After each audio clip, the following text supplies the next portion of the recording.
Dr. Ron here, and today I'd like to talk some about life's second half century. When I first introduced the term in conjunction with my work on producing the book Rejuvenating, The Art and Science of Growing Older with Enthusiasm, may as well give it one more plug while I'm doing it. Terrific book. But I introduced the term life's second half century, and I got quite a bit of flack about it at that time. People kept telling me, well, I'm not, I'm like 50. I'm not the same as, say, an 80-year-old or a 70-year-old or whatever. That was kind of a divide that people saw older people as being dramatically different than people who are sort of older. And I just think that's kind of a myth. If you keep yourself in shape, if you keep your mind active, you will find that your friendships, your activities, your ability to work, your ability to be productive will be not greatly diminished, if diminished at all, as you go into life's second half century and as you progress through it. A few years ago, I hate to admit, but a few years ago, I started reading obituaries. Now, I know for some of you who may be younger, the idea of reading a newspaper altogether is not part of the way that you function because you get it electronically, but they have obituaries electronically too. I don't want to stay on this subject long, but I did start doing it because I started recognizing people in there, and in some cases, it's helped me to notice that I shouldn't be avoiding a funeral or acknowledging somebody's death that I didn't know about. I may have only learned about the death of a friend in the obituary. But as I've done more and more reading of obituaries, I see more and more people dying in their 90s, in their early hundreds, and so on. So that the reality is, for many people, the second half century of life will equal the first half century.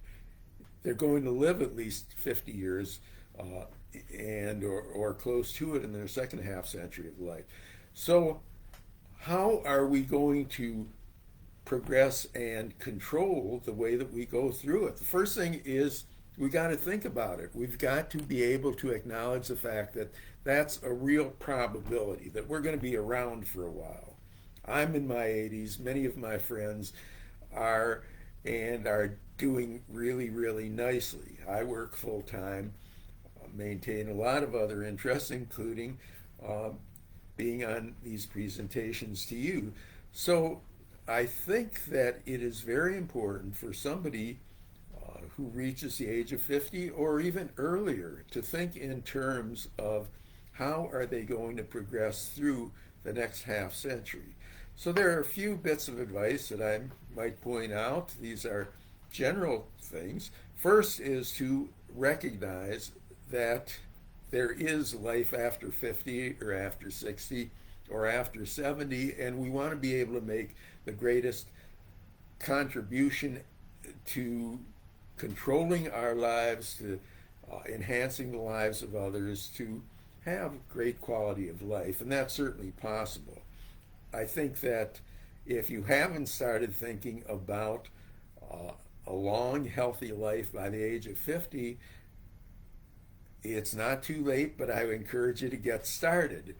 Eliminate the habits that tend to drag you down. If there's smoking in your life, if there's obesity, unhealthy eating, not keeping the mind active, figure out what things you can change and then continue to look forward. The best thing that I can see as far as looking forward is to always have 10-year plans, to have a sense of what you're going to be doing 10 years from now. Put it down in behavioral terms. If you plan to travel and visit these countries, indicate that. Not just travel, but I'm going to visit these countries. If you're going to make sure that you have a certain amount of activity in terms of work, in terms of how many books you're going to read, things of that nature, as measurable and as behavioral as you can. The greatest opportunity for fulfilling it will occur if you have it in a concrete behavioral way of doing it. I always encourage people to draw upon the four-legged stool that I've talked about before to make sure that you're keeping yourself active in terms of specific goals relative to health and fitness, relative to intellectual functioning, and relative to staying socially connected. And then the fourth leg is to do it in your own unique way, to develop your own uniqueness so that you spread your particular uniqueness, your own awesomeness around the sphere in which you function. You have a great impact on others, and in many cases you may have a platform that actually influences much of the rest of the world. If you don't treat the fact that the second half century is a time of decline, but rather a time of growth, it can be really a terrific time for you. Now, again, if you've got 10-year plans, which I strongly encourage, at some point you will probably not complete a plan. We're all mortals, but isn't it a lot of fun to think about completing 4 or 5 10-year plans within the second half century of life? It's not an impossibility. Many bright, competent people continue to be bright and competent well into their 90s and even into the early 100s. I encourage you to be one of them. I've always indicated that we can't guarantee anything. We're not fortune tellers. I suspect none of us are. But we can try to increase the odds that it's going to work.